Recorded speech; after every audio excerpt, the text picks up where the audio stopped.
Digital voter list का देत नाही, आणि त्या प्रेझेंटेशनला उद्धव ठाकरे उपस्थित होते. ते सगळं स्लाइड शो बघत होते की राहुल गांधी सांगतात की महाराष्ट्रामध्ये कसं मतांची चोरी झालेली आहे, मतांचा घोटाळा. मला असं वाटतं की अलीकडच्या काळामध्ये राहुल गांधी यांनी सलीम जावेद यांच्याशी संपर्क साधून त्यांच्याकडनं एक स्क्रिप्ट लिहून घेतलेली आहे.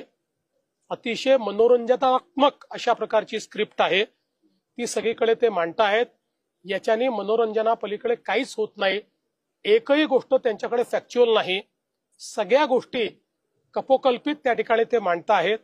आणि सगळ्यात महत्वाचं, ते एकीकडे म्हणतात की वोटर लिस्ट मध्ये प्रॉब्लेम आहे. आम्हालाही मान्य आहे. आम्ही तर इतके वर्ष झाले सांगतोय. आमची मागणी होती की कॉम्प्रिहेन्सिव्ह रिव्हिजन करा. आता इलेक्शन कमिशन म्हणते आम्ही कॉम्प्रिहेन्सिव्ह रिव्हिजन करायला तयार आहोत, आणि बिहारमध्ये त्यांनी सुरू केलं तर राहुल गांधी म्हणतात कॉम्प्रिहेन्सिव्ह रिव्हिजन करू नका. मग त्यांना नेमकं हवं काय आहे? त्यामुळे त्यांना कॉम्प्रिहेन्सिव्ह रिव्हिजनही माहिती नाहीये आणि वोटर लिस्ट मधले प्रॉब्लेमही माहिती नाहीये. त्यांना केवळ आपल्या हारण्याकरता काही ना काही कारण शोधून काढायचं आहे. ते कारण त्यांनी शोधून काढलेलं.